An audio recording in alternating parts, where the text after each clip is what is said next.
Hi, my name is Paloma Miranda Malaret, and I'm going to talk about the effect of Clostridium botulinum bacteria on public health.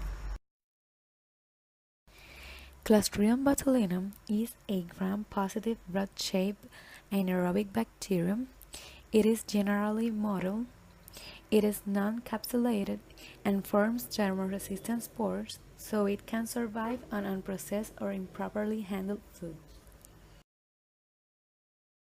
It also produces a potent neurotoxin, which makes it pathogenic for both humans and animals. The optimal temperature for its growth and production of the toxin will depend on the type of strain. It is between 45 and 50 degrees Celsius, but some strains can produce the toxin at freezing temperature, which is 3 degrees Celsius. Here is a chart with the bacterial spore thermoresistance in low acidic food, and it presents that Clostridium botulinum spores can tolerate up to 121 degrees Celsius. Here is a picture of the structure of Clostridium botulinum neurotoxin. Clostridium botulinum and its spores are widely distributed in nature. They can be found in dust, soils, sediments at the bottom of lakes, streams, and coastal waters, intestinal tract of fish and mammals, and viscera of crabs and other crustaceans. Culture media for isolation and identification. The most commonly used medium for the isolation and identification of Clostridium botulinum is the cooked meat medium or CMM. Its ingredients are beef heart, proteus peptone, dextrose, sodium chloride, and distilled water. This culture medium contains reducing substances which promotes the growth of a strictly anaerobic microorganism.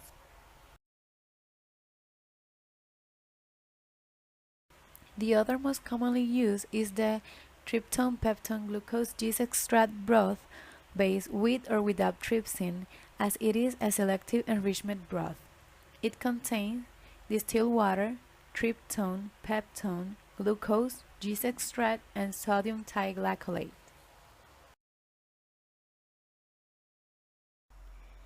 There are several modes of transmission. The main one is by ingestion of food contaminated with the toxin. Another common mode of transmission is by wounds. This has been linked to the abuse of injectable substances, especially with the injection of the heroin black tar. Inhalation transmission is rare, as it does not occur naturally. It is related to accidental or intentional events in which the release of the toxins in aerosols takes place. In accidental cases, it has been associated with the use of cocaine, and in intentional cases, for example in bioterrorism, it has been used as a biological weapon. By water, the risk of transmission is considerably low because the usual treatments that are given destroy the toxin.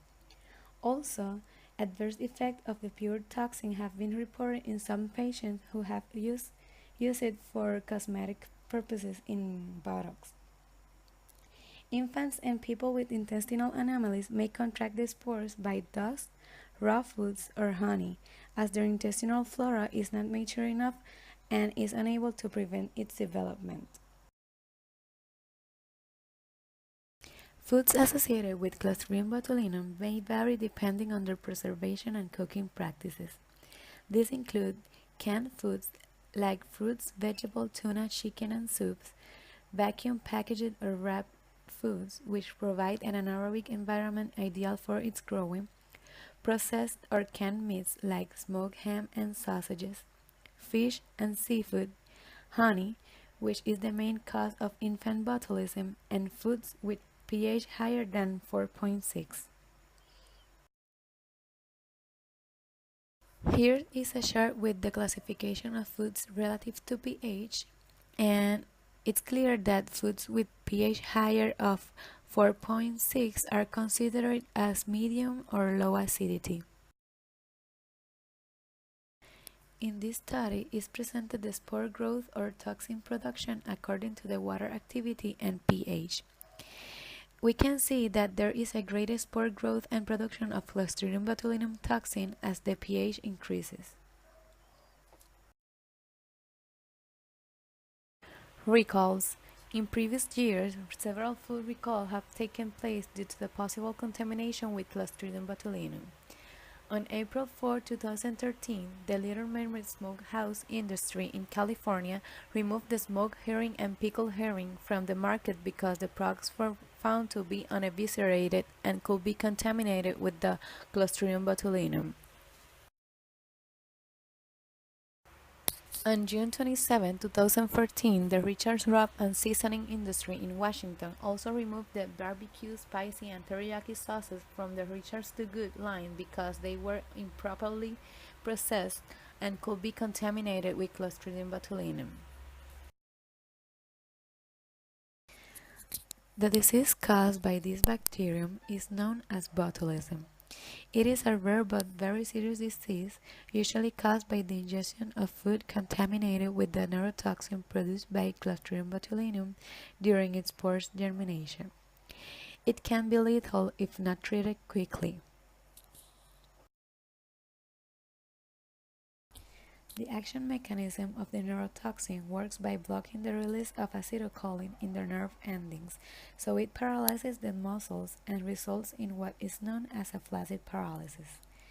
The duration of disease varies, but in severe cases involving paralysis of the respiratory muscles, it can last from weeks to months with intensive care and mechanical ventilation. The symptoms vary according to the age of the patient. In adults, the following symptoms usually occur: flaccid paralysis, double or blurred vision, dropping eyelids, muscular weakness, nausea and vomiting, fever, swollen abdomen, constipation, difficulty speaking and swallowing, dry mouth, and respiratory problems. However, the symptoms in infants are constipation, dull face, weak suction, weak cry, muscular weakness, fever, swallowing problems, hypersalivation, and respiratory problems. Here is a graph with the percentage of patients with the common symptoms of foodborne botulism in Nan Province, Thailand on March 2006. It includes 141 hospitalized patients and 10 persons treated as outpatients who were queried about their symptoms. Now I'm going to present some example of botulism outbreaks in the past. This figure is a line graph that presents the number of foodborne-related botulism cases in the United States from 1992 to 2012. According to the Center for Disease Control and Prevention, the number of foodborne botulism has remained fairly steady, with peaks corresponding to larger outbreaks in 1993, 2001, and 2007. But in 2012, 4 outbreaks occurred, 2 caused by Pruno, an illicit alcoholic brew in Utah, and 2 in an Arizona prison associated with home canned food.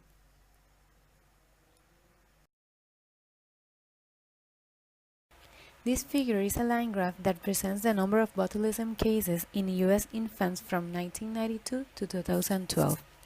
As shown, 2012 was the year with more cases reported, and according to the CDC, infant botulism caused by production of botulinum toxin in the intestine remained the most common category of botulism in the United States.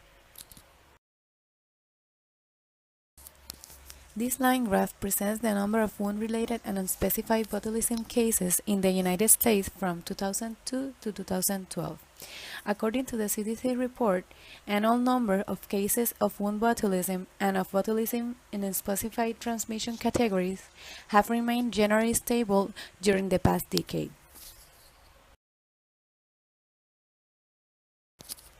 Treatments. Botulism can be treated with an antitoxin that blocks circulation of the toxin in the bloodstream. It is not used in infants. For infant botulism can be used a botulism immunoglobulin that neutralizes the toxin. Another treatments could be washing of intestinal tract to remove Clostridium and using antimicrobial drugs to kill the bacteria. In non-fatal cases, recovery takes several weeks. Treatments. Botulism can be treated with an antitoxin that blocks circulation of the toxin in the bloodstream. It is not used in infants. For infant botulism can be used a botulism immunoglobulin that neutralizes the toxin.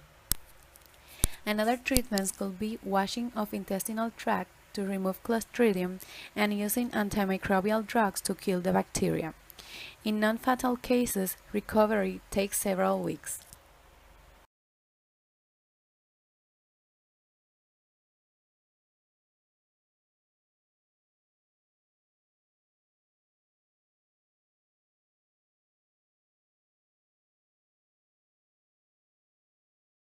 Thanks for your attention, and I hope this information could be useful for you.